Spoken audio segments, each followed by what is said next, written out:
Good evening, everybody. Just to let you know, we are still waiting for a couple of members, so we're not quite ready to start yet.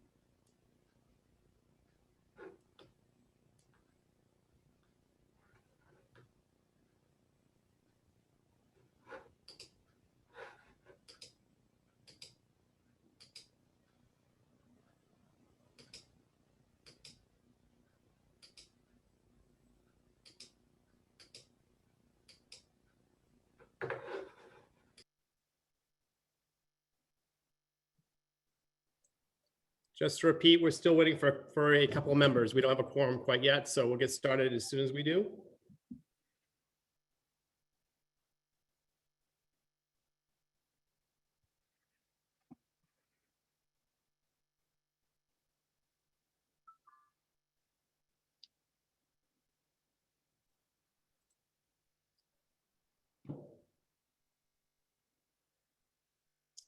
Mr. Chafe, we are live.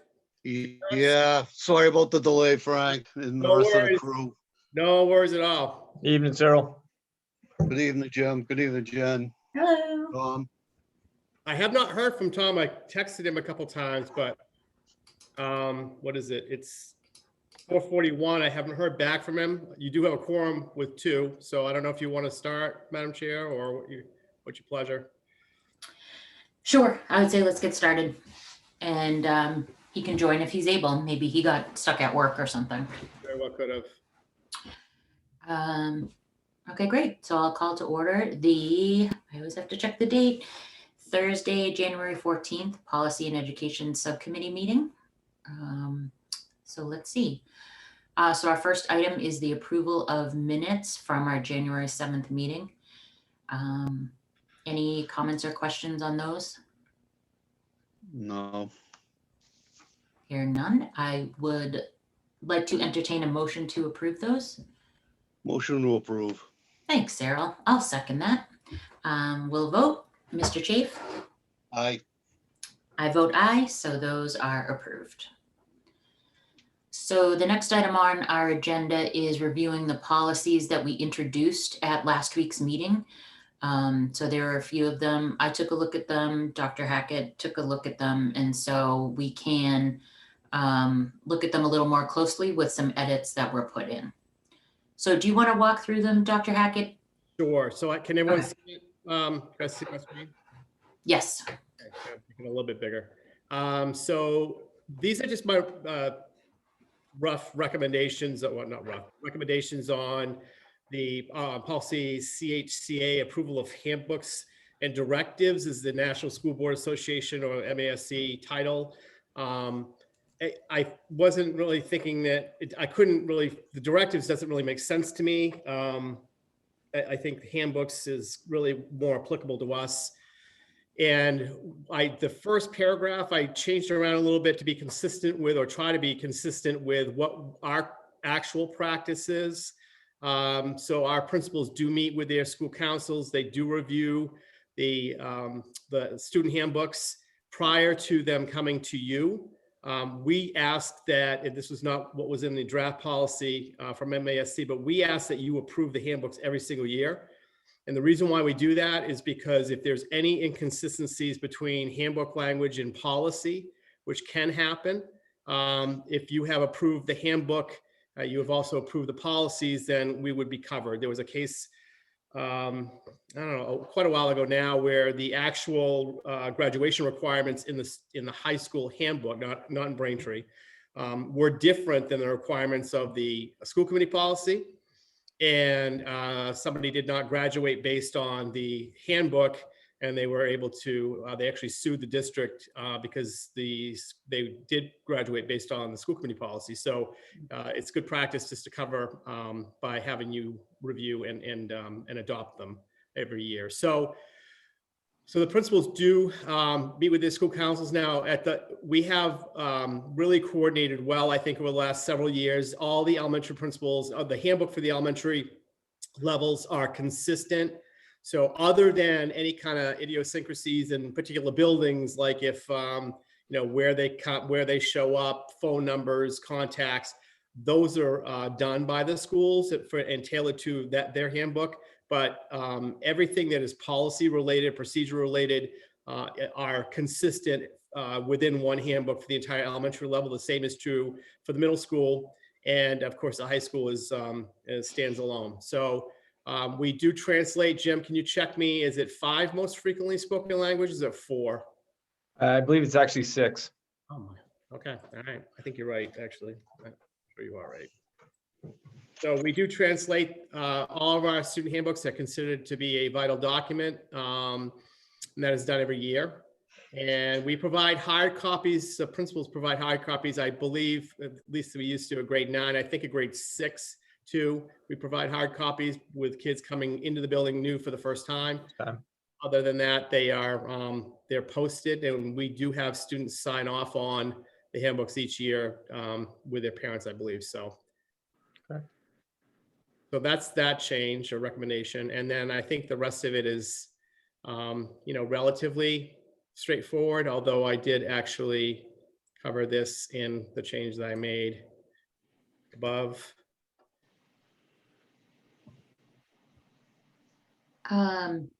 That's great, thank you. The only note that I had made on it was that they were distributed electronically, so that's obviously covered. And I do wonder, you reminded me that we do have to sign off as parents and students on that signature page every year.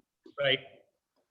Do you think that we need to include that as well, that that's part of the process? And I guess it couldn't hurt. I think that probably makes good sense. Yeah. And by law, particularly at the high school, they actually, there's a requirement that we do get a signature, because within the handbook is the hazing policy. And by law, we need signatures saying that people have seen it and will comply with it. Okay, great.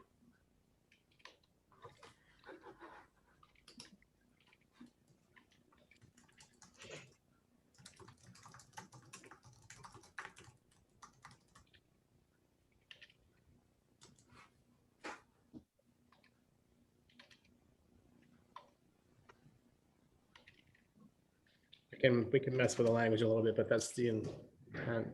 Yep. Also,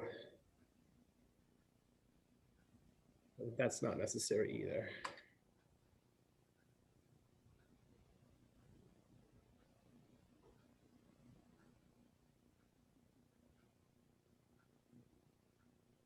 So one of the things that this policy template gets into employee handbooks. We actually, other than the drivers, we don't provide employee handbooks because it gets into that consistency thing again. So there's different schools of thought on it. The attorneys that we worked with, and actually that I've worked with prior school system, didn't recommend employee handbooks because they can often be in conflict with, because then you're dealing with, not only you have a contract, which really is in many ways really the employee handbook. I mean, there's a lot in our collective bargaining agreements dealing with what teachers are supposed to do, other employees. So they don't recommend that we have staff handbooks. So I don't know whether or not, it doesn't hurt to leave it in here in case there's a point in time when a committee decides that they want to have employee handbooks. I don't know what people's pleasure is. I don't have a strong feeling on it. If you guys do, anyone else on the call, one way or the other, that's fine, but. I think you're best sticking with the contract, Frank, Yeah, I would agree with that too. because if there's something technical in there, they're gonna use it against you, so. Right. If you have it in the contract, they go by the contract, that's what we go by.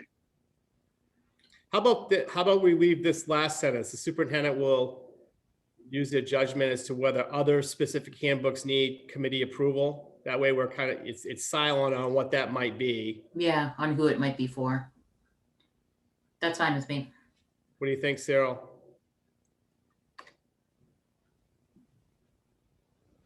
Yeah, that sounds good. Sounds fine with me. Okay. You want to go through all of them and then come back and decide whether or not you're ready to recommend them for a first reading to the school committee, or how do you want to do this? I'd say let's go through all of them together and then decide at the end. Right, this is attendance areas. As you had pointed out, Madam Chair, we do have the flexible boundary policy. Ironically, we've never had an attendance area policy, but every school is, well, under the law, the school committee determines where kids go to schools in terms of the districts that they're in. So our districts have remained the same for a long time. I don't know. I don't know how long it's been since Braintree's had to redistrict, but I don't know if you have a history on that or not, but it's not in recent, it has not been recently. As long as I can recall, it's been pretty much the same. I Okay, mean, we've lost a couple of schools, so, right. other than that, redistricting, it's been the same as long as I can remember.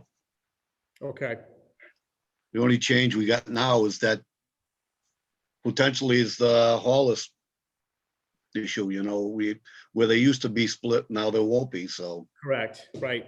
That's right. that's it. Yep. The only note I made on this one was to just change the name from attendance areas to districts, because that's the language that's used here. So Do you just to make it a little more recognizable as to what it's actually about. So attendance districts or just, I just called it districts, but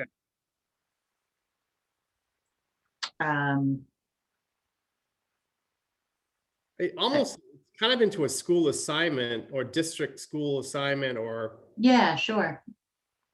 Just something with the word district was my only thinking as the recognizable term.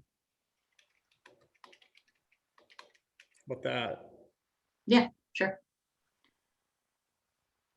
So we don't have to do it on the spot, but there's a couple of other places where attendance area is mentioned. And then after the last sentence, in that short single sentence paragraph, I just added C, the flexible boundary zones policy, okay, which is JCFBZ. I mean, we could put it in the cross-reference, but I kind of thought like putting it right in the body of the policy was, yep. would give it a little more attention. The, It's JCFBZ. And the full name is Flexible Boundary Zones Policy.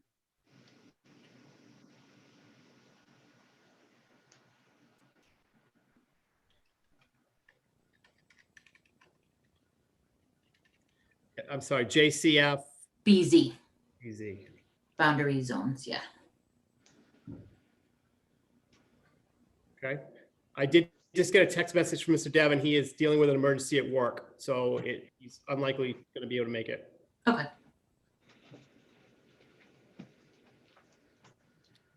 Okay, anything else on this? Not from me.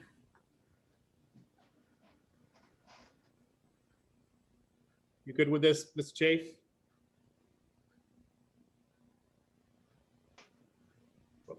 We lose him? You there, Sarah? Yeah, I'm here. I just stepped out to look out the window. We try to be entertaining. I know. I'm doing No. the best I can. Frank knows why I was looking out the window.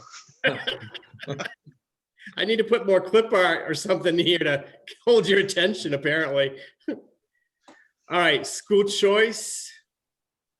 So as you know, we deal with this every year. It's state law. We're required by state law to hold a public hearing and make a decision as to whether or not you are going to participate in school choice. Year over year over year, we've not participated because we've not had room in our buildings. And that is one of the reasons why you can opt to not participate in school choice. So this, I think, is just really a policy that's in line with the law. The only thing I added to this one, and it's a small addition, is after item number 1, just to the point you made, I just added if any.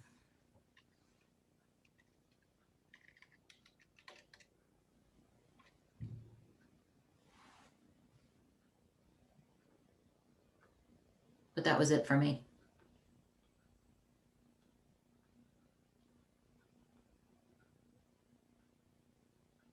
We never have any room, so I'm fine with, the way it's been going. Yeah, okay.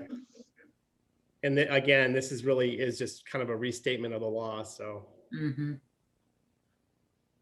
Yeah, it seems fine. Big moneymaker for some school systems. Hmm. Oh, yeah. Like, is it Avon? I think it's I don't know, the Avon would be even a school system if they don't offer school choice. Or Sharon, one of the two. Hmm. Student rights and responsibilities. Sorry. I did not have any comments or additions to this one.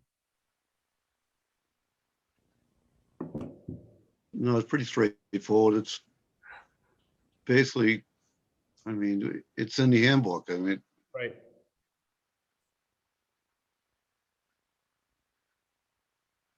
Yeah, and it's just consistent with everything, again, with the law and with our policies, like suspension, expulsion decisions, due process. Okay. Student records. For student records, my only comment within this one is that it references actual timetables. And so I figured you guys would know or be able to comment on whether or not those are accurate. We actually have student records that date back to the early 1900s. So what we probably should be having a conversation about is culling some of those out, but inevitably we get asked the question for a transcript or something. So, My great grandfather and Right. looking for his graduation stuff. exactly. I mean, in terms of the line 3, the temporary record of each student will be destroyed no later than 7 years. That is a part of senior week. We give to the seniors their files if they want them. If they don't want them, we destroy them right then and there. Oh, We're already in compliance with that. And upon graduation, the only thing that it remains part of the student record is the transcript. Correct. Oftentimes, parents and students are concerned that if there's been any kind of disciplinary information in the permanent record, none of that is forwarded to any colleges or universities or any employer. Correct.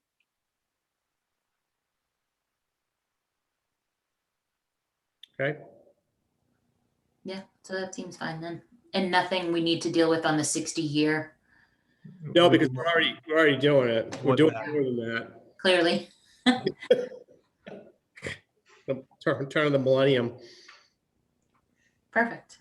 All right. Well, that is it for the policies for this evening. Do you want to go back and?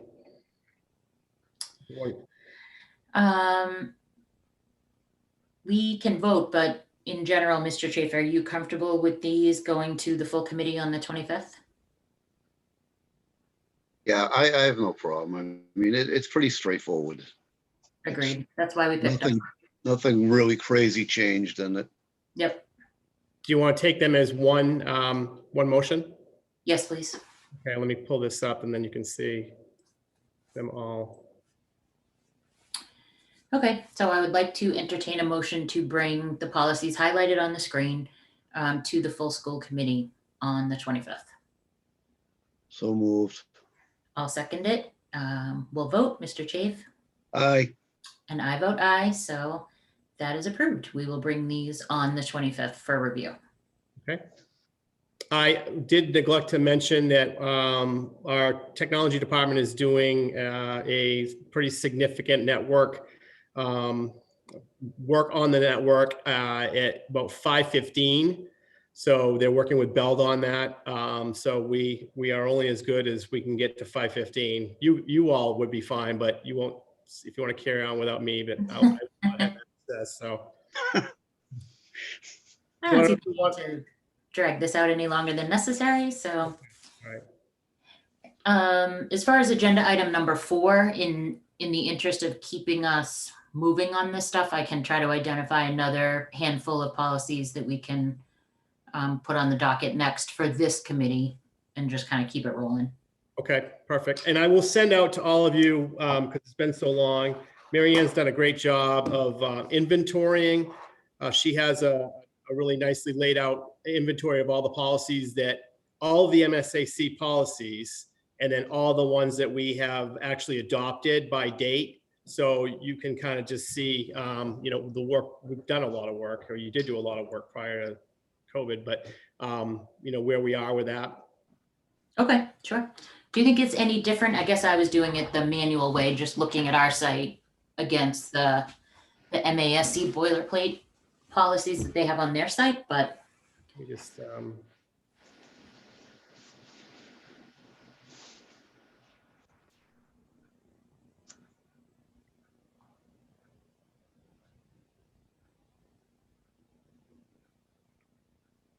no, I'm sorry, I'm not gonna take you through this. I can't find it, but it's in yeah, here. that's okay. The only thing I like about what she's done is it does show the dates of when we've adopted some of the policies. So, Okay, no, it's not, I don't believe it's any different. okay. Thank you. Okay. We want to do another meeting date, or? Sure. If you all can do, we are going to do finance and operations next Thursday at 5:30. So if you all can do 4:30, we could piggyback on. Yeah, that's okay with me. We can just keep it going. Knocking out a bunch of stuff Yeah, this month. That's good. that's the 21st, I think. Yep. Okay, so 21st, 4 o'clock, 4:30. Okay. Apologies. Goes to me, Frank. Okay, thank you, Cyril. I'll check with Tom.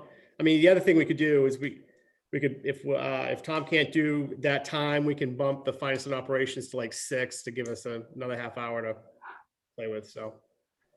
Okay, sounds good. All right, All right, I will entertain a motion to adjourn. So moved.